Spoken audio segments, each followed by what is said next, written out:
41 parliaments is unanimous on the issue of 3 तलाक। अब देखो सबसे पहले आप देखिएगा पार्लियामेंट, पार्लियामेंट आपका कौन सा नाउन है, कलेक्टिव है या फिर आपका कॉमन है या फिर मटेरियल है। तो पार्लियामेंट क्या है, ये आपका कलेक्टिव नाउन है। और मैंने आपको बताया था प्रीवियस क्वेश्चंस में जो कलेक्टिव नाउन होते हैं उनके साथ सिंगुलर और प्लूरल मतलब एक वचन बहुवचन दोनों की दोनों वर्ब्स आती है। और डिपेंड करेगा क्वेश्चन पे कि सिंगुलर लगाए या प्लूरल लगाए। अगर पार्लियामेंट एक साथ एक मत की तरह काम करता है, साथ में ग्रुप की तरह काम करता है, तो उसमें आने वाली वर्ब कौन सी होती है, हमेशा सिंगुलर। लेकिन अगर पार्लियामेंट अलग अलग होकर काम करेगा, विभाजित होकर काम करेगा, अलग अलग हो जाएगा, तो उसमें जो आने वाली वर्ब है वो कैसी होगी, प्लूरल। पार्लियामेंट्स यहाँ पे ये आपका एक कलेक्टिव नाउन है, तो यहाँ पे यूनानिमस जो है इसका मतलब होता है एक मत, मतलब एक साथ, हम साथ साथ है। इससे पता लग रहा है कि पूरे एक ग्रुप की बात हो रही है, एक साथ काम कर रहे हैं, तो आने वाली वर्ब कौन सी होगी, सिंगुलर। तो किस पे यूनानिमस है, ऑन द इश्यू ऑफ 3 तलाक। 3 तलाक जब चल रहा था उस इश्यू पे सबका मत एक ही है, सब लोग एक ही चीज चाह रहे हैं, चाहे वो कोई भी चीज हो, नेगेटिव फॉर्म में हो या पॉजिटिव फॉर्म में, इससे मतलब नहीं, बट चाह सब एक ही चीज रहे। तो पार्लियामेंट बिल्कुल सही है, तो इसमें एरर कुछ है ही नहीं, तो ऑप्शन नंबर डी करेक्ट होगा। Next question, parliament are divided. देखो पार्लियामेंट अब डिवाइड हो गई है, मतलब अलग अलग हो गई है। आप जो क्यों समझ लो, कई लोग बोल रहे हैं कि जो 3 तलाक है वो खत्म हो जाना चाहिए, कई लोग बोल रहे हैं 3 तलाक खत्म नहीं होना चाहिए। ऐसा इशू आ रहा है, ऐसा मतभेद आ रहा है, डिवाइड हो गया, अलग अलग हो गए। और जब अलग अलग हो गए हैं तो उसमें आने वाली वर्ब प्लूरल होगी। मैंने अभी बताया था कलेक्टिव में सिंगुलर प्लूरल दोनों सही है। इस वर्ड की वजह से सिंगुलर बिल्कुल करेक्ट है, इस वर्ड की वजह से प्लूरल बिल्कुल करेक्ट होगा। Next question, cattle were grazing in the meadow near our farm. अब देखो इसमें एक वर्ड यूज हुआ है cattle, cattle were grazing. Cattle का मतलब होता है मवेशी, ग्रेजिंग का मतलब चरना। वो चर रहे थे in the meadow near the farm, हमारे जो फार्म के पास में जो मीडो है वहां पे वो क्या कर रहे थे, चर रहे थे। तो कैटल एक ऐसा वर्ड है। मुझे बताओ पहले कि यहाँ पे एक ही कैटल चल रहे थे, बहुत सारे कैटल चल रहे थे। इस वर्ब के अकॉर्डिंग तो मुझे ऐसा लग रहा है कि मैं बहुत सारे होंगे जो चल रहे हैं, तो उस हिसाब से तो कैटल्स होनी चाहिए, क्योंकि अगर एक लड़का है तो बॉय, लेकिन अगर एक से ज्यादा लड़के आते हैं तो क्या लिखते हैं, बॉयज। तो कैटल का कैटल्स होना चाहिए, पर ये गलत है, क्योंकि जो आपका जो वर्ड है ना, वर्ड यहाँ पे सिंगुलर प्लूरल दोनों ही यूज होगा। लेकिन कैटल एक ऐसा वर्ड है, वो चाहे एक कैटल हो या एक से ज्यादा कैटल हो, हमेशा कैटल वर्ड ही यूज किया जाता है। इसमें कभी भी ऐसा नहीं होता कि एक चल रही है तो कैटल बोलो, एक से ज्यादा है तो कैटल्स बोल दो, नहीं। ये ऐसे वर्ड हैं जो हमेशा सिंगुलर ही यूज होते हैं, चाहे वो सिंगुलर आपका सेंटेंस हो या प्लूरल सेंटेंस हो। एक कैटल होगी तो भी कैटल ही लिखी जाएगी, लेकिन 10 हुई, 10,000 हुई, 20 अरब हुई तो भी कैटल ही बोली जाएगी। जैसे शीप है, शीप में कभी भी एस ही एस नहीं आता। डीर है, इसमें भी कभी भी एस और एस नहीं आता। ऐसे ही कैटल है, कैटल में भी एस और एस नहीं आएगा। तो जो वर्ड आया है वो बिल्कुल सही है, तो इसे देख के कैटल्स मत कर देना, क्योंकि कैटल्स नाम का शब्द नहीं होता है, कैटल होता है। नेक्स्ट क्वेश्चन, तो इसके हिसाब से एरर आपकी डी हो जाएगी, इसमें नो एरर होगी, ठीक है। नेक्स्ट क्वेश्चन है, ये CHSL में पूछा गया था, Prateek reach into the pocket of his trousers and pulled out 25 rupees. अब देखना इसने क्या बोला है, प्रतीक नाम का बंदा है जो पॉकेट में पहुंचा, मतलब पॉकेट में कुछ टटोल रहा होगा, तो उसको वहां पे 25 रुपीज मिले, उसने निकाल लिए। तो अब उसने जो पॉकेट देखी, किसकी देखी, ट्राउजर्स की। ये बेटा एक पेयर नाउन है। मुझे बताओ, जैसे आप हो तो आपने एक ही तो ट्राउजर पहना हुआ होगा ना, एक ही तो, वही जो पैरेलल बोलते हो आप या फिर ट्राउजर्स बोलते हो, जो भी बोलते हो वही तो पहना होगा। जब भी कोई चीज पेयर में होती है, तो ट्राउजर में 2 टांगे में हर कोई व्यक्ति जो दोनों टांगों में ही ट्राउजर पहनता है, तो एक हो या 2 हो, ट्राउजर्स ही बोला जाएगा। पेयर नाउन में हमेशा ऐसे ही आता है, चाहे वो 1 हो या 1000 हो, या आप इसका नंबर बढ़ाते चले जाए। तो ट्राउजर्स बिल्कुल सही है। तो ये मत सोचना मैम एक से ज्यादा ट्राउजर्स में थोड़ी ना देखेगा, वो एक ही जो ट्राउजर पहन रखा है उसमें देखेगा, तो ट्राउजर नहीं होगा, ट्राउजर्स होगा। आप इसको ऐसे समझ सकते हैं, मार्केट से आप जीन्स खरीदने जाते हो तो क्या बोलते हो, जीन्स देना। खरीद के भले एक ही लाते हो, पहन के भी एक जाते हो, पर जीन्स ही बोलते हो ना। सेम उसी तरीके से ट्राउजर्स होगा, लेकिन बोलने में लगता है ट्राउजर सही तो है, बट एक्चुअल में ग्रामेटिकल एरर है ये पेयर नाउन की। ट्राउजर्स बिल्कुल सही है, इसमें कोई एरर नहीं है। सेम यहाँ पे नंबर का एरर आ सकता था पर नहीं आया। जैसे मैंने बोला एक लड़का है तो आप क्या बोलते हो, 1 बॉय, लेकिन अगर बॉयज 25 है तो अपन क्या बोलते हैं, 25 बॉयज। अब यहाँ पे 25 तो उन्होंने लिखा है, लेकिन बॉयज की जगह यहाँ पे इन्होंने क्या लिख दिया है, रुपीज। जैसे इसमें एस होगा, तो ये भी सेंटेंस बिल्कुल सही है। हालांकि नियम ये कहता है कि पहले अगर कोई नंबर आ जाए, कोई भी नंबर। पहले कोई भी नंबर आ जाए और नंबर के बाद अगर कोई नाउन आए तो नाउन आने वाला जो नाउन है प्लूरल होगा, तो उसको रटने की थोड़ी ना जरूरत है, सिंपली समझ लो 25 बॉय होते, 25 बॉयज बोलते ना, बॉय थोड़ी बोलते हैं, ऐसे 25 रुपीज बोलेंगे, 25 रुपी नहीं बोलेंगे। आई होप यहाँ तक क्लियर है। तो नेक्स्ट पे मूव करते हैं, अगला देखिएगा। अगला है the news I have received is not good. जो न्यूज मैंने रिसीव की थी वो अच्छी नहीं थी। कोई बात नहीं, सुख के बाद दुख, दुख के बाद सुख तो आता ही है। तो यहाँ पे मुझे बताओ न्यूज, न्यूज का मतलब है खबर, तो यहाँ पे न्यूज बिल्कुल सही है, न्यूज का मतलब खबर है। अगर इसमें से एस हटा दूं तो न्यू का मतलब नया बन जाएगा, जो एक नया वर्ड होगा। तो न्यूज, जो हमने समाचार की बात हो रही है, तो न्यूज आई के साथ हैव आता ही है, और हैव के बाद वर्ब की थर्ड फॉर्म आती है जो कि सही है, रिसीव की थर्ड फॉर्म इज नॉट। अब एक ही न्यूज की बात है, न्यूज अनकाउंटेबल है, तो यहाँ पे इज आ जाएगा, बिल्कुल सही है। तो the news I have received is not good. Next question अगला है 46। The Meselson is a disease. Meselson का मतलब होता है खसरा। अपन लोकल लैंग्वेज में हमारे यहाँ पे इसको छोटी माता बोलते हैं। भाई दो माताएं होती है, छोटी माता, बड़ी माता। बड़ी माता को इंग्लिश में चिकन पॉक्स बोला जाता है, इसमें बड़ी बड़ी फुंसियां हो जाती है, और जो खसरा इसमें छोटे छोटे दाने जैसे हो जाते हैं, रेड रैशेस टाइप, उसे हम खसरा और इनमें मीसल्स बोलते हैं। तो मीसल्स एक ऐसी डिसीज है that cause fever and red rashes, बिल्कुल सही बात है।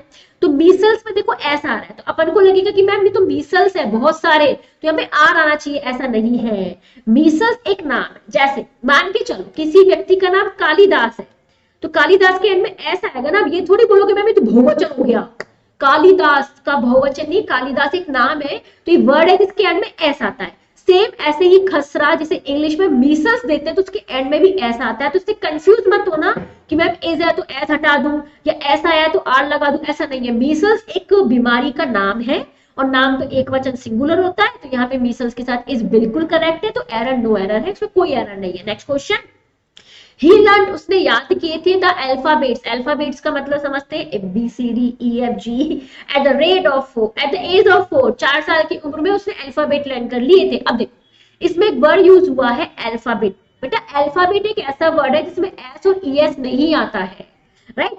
अल्फाबेट का एक्चुअल में हिंदी में मतलब होता है वर्णमाला। जैसे आ से अणे खाली तक पढ़े है ना, आ से लेकर गज्ञानी, तो ये सबको अपन क्या बोलते हैं, अपन वर्णमाला बोलते हैं। ऐसे ही ये हिंदी की वर्णमाला है। इंग्लिश की वर्णमाला ए से जेड तक होती है, तो ए से जेड को हमने नाम दिया है अल्फाबेट। तो अपन इसमें भी तो वर्णमाला ही नहीं बोलते ना, वर्णमाला बोलते, इसलिए इसको भी अल्फाबेट बोलते हैं। अल्फाबेट का मतलब है किसी भी ग्रुप, एक ग्रुप को, एक ग्रुप है मान लो, जैसे ए से जेड तक, आप इसको ऐसे समझ सकते हो। मेरी क्लास में अभी एट प्रेजेंट ऑफलाइन क्लासेस में, या एक क्लास में तकरीबन 550 से 600 बच्चे हैं, ठीक है, मैं 600 ले लीजिए राउंड ऑफ करके। तो अब जैसे पूरी की पूरी क्लास में 600 बच्चे, मैंने कहा पूरी क्लास सर के ऑफिस में मिलो, तो पूरी क्लास का मतलब वो 600 बच्चे जाएंगे, लेकिन क्लास तो एक ही बोली जाएगी ना, भले बच्चे उसमें 600 हैं। सेम उसी तरीके से ऐसे मान के चलो, इसमें टोटल ये एक क्लास है, ठीक है, और इस क्लास में टोटल बच्चे कितने हैं, 26। एक का नाम ए है, दूसरे का नाम बी है, सी है, डी है, सबके नाम है, 26 बच्चों के नाम है। तो मैंने कहा 26 के 26 बच्चे क्लास में मिलो, तो 26 के 26 बच्चे क्लास में आ जाते हैं, मतलब सर के कैबिन में आ जाते हैं, समझ लो। तो क्लास तो बेटा एक ही बोली जाएगी ना, 10 बच्चे आएंगे तो भी एक ही क्लास है, 26 बच्चे आएंगे तो भी एक ही क्लास है, 26,000 बच्चे आएंगे तो भी तो क्लास एक ही है। और मैंने अब इस क्लास का नाम दे दिया है अल्फाबेट। जैसे आपकी जो 600 बच्चों की क्लास है, जैसे मेरी ऑफलाइन में जो 600 बच्चे एक क्लास में, उस क्लास को मैंने नाम दे दिया इंटेलिजेंट क्लास। तो नाम क्या है, इंटेलिजेंट। सेम इसमें जो 26 बच्चों की जो क्लास है जिसमें ABCD आते हैं, उनका मैंने नाम दे दिया, उसका नाम क्या है, अल्फाबेट। तो इसलिए हमेशा सिंगुलर होता है, इसमें एस और ES नहीं लगाते हैं।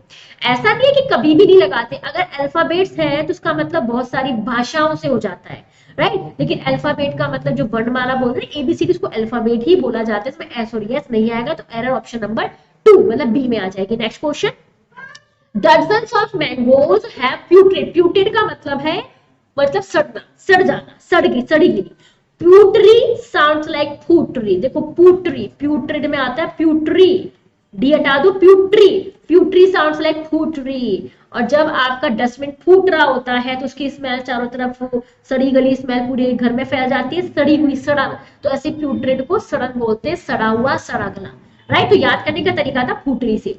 तो अब यहाँ देखो, दर्जन्स ऑफ मैंगोज, बहुत सारे में दर्जनों में मैंगोज हैव प्यूटेड। अब मुझे बताओ, जब एक आम सड़ेगा तो हम सिंगुलर फॉर्म हैज लगाते हैं, लेकिन यहाँ एक आम नहीं सड़ा, दर्जन, एक दर्जन में 12, अगर दर्जन है, एक दर्जन होता तो एक ही दर्जन बोला जाता, कि दर्जन ऑफ मैंगोज, बहुत सारे दर्जन हैं, तो यहाँ पे क्या आएगा, हैव आएगा, राइट। तो जैसे आप ध्यान रखना, जैसे दर्जन ऑफ हो गया, स्कोर्स ऑफ हो गया, या फिर क्या बोलते हैं, दर्जन of, scores of, miles of, जब एस वर्ड यूज करते हैं तो आने वाला नाउन हमेशा क्या होता है, प्लूरल, लेकिन आने वाली वर्ब हमेशा यहाँ पे क्या होगी, प्लूरल होगी। वैसे देखा जाए तो वर्ब सिंगुलर और प्लूरल दोनों हो सकती है, डिपेंड करता है इस पे। अगर ये बहुत सारे हैं तो आप प्लूरल लगाना, लेकिन ये एक ही है तो हमेशा सिंगुलर लगाना। समझ में आया? तो आपको याद होगा, मैंने आपको सब्जेक्ट वर्ब एग्रीमेंट में भी पढ़ाया था, यहाँ पे मैं आपको बता देती हूँ।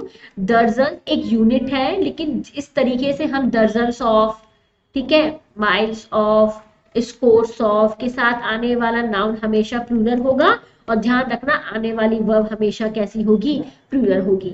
और रटने की इनको जरूरत नहीं है, क्योंकि इनकी जो ग्रामर की मैंने जो क्लासेस ली उनको आप देख लीजिए। कोई दिक्कत आए तो मुझे यहाँ बोल देना, नहीं तो ऐप पे मुझे मैसेज कर देना। ये टेस्ट वगैरह सारे के सारे आप दीजिए, बिल्कुल जब तक सिलेक्शन नहीं हो तब तक देते रहिए। कोई भी दिक्कत है मुझे बोल सकते हैं, इंस्टाग्राम पे बोल सकते हैं, टेलीग्राम पे बोल सकते हैं, कोई इशू नहीं, सारे के सारे ऑप्शन, सारे सोर्सेज अवेलेबल है। तो यहाँ पे दर्जन ऑफ के बाद आने वाला नाउन प्लूरल, तो आने वाली वर्ब भी कैसी होगी, प्लूरल होगी, राइट। नेक्स्ट क्वेश्चन, क्योंकि एक आम नहीं सड़ा है, दर्जन ऑफ, बहुत सारे दर्जन। जब हम दर्जन को कैलकुलेट नहीं कर पाए, बहुत सारे दर्जन हो, तो उसमें दर्जन ऑफ, स्कोर्स ऑफ ऐसे लिख देते हैं। कैलकुलेट हो जाए तो नंबर लिख सकते हो, 5 दर्जन ऑफ, 10 दर्जन ऑफ, लेकिन जब कैलकुलेशन नहीं हो तो दर्जन ऑफ नंबर हटा दो, वो भी सही माना जाएगा। Next question, A pair of spectacle has been bought by Ram for his mother. वही एक राम नाम का व्यक्ति है जो अपनी मम्मी के लिए स्पेक्टिकल लेके आया है, चश्मा। स्पेक्टिकल का मतलब पढ़ने वाले चश्मे।